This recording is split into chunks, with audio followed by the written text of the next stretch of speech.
You cold-blooded thief, you cold-blooded thief, stealing from your own brother, stealing from orphans, stealing from widows. You want to give us a lecture? Unazunguka kwa makanisa, unazunguka kwa barabara, unazunguka kwa mazishi. Ate unatuongelesha kitu gani?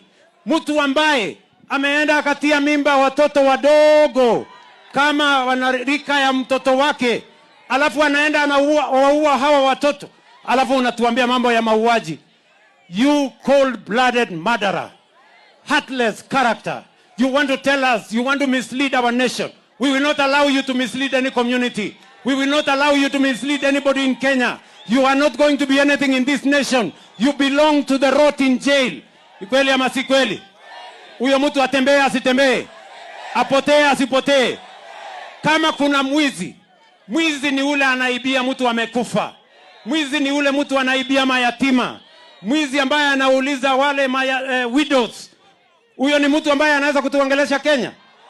Mtu ambaye alifukuzwa na bunge 80% of parliament, a record send-off of a man, a tribal bigot.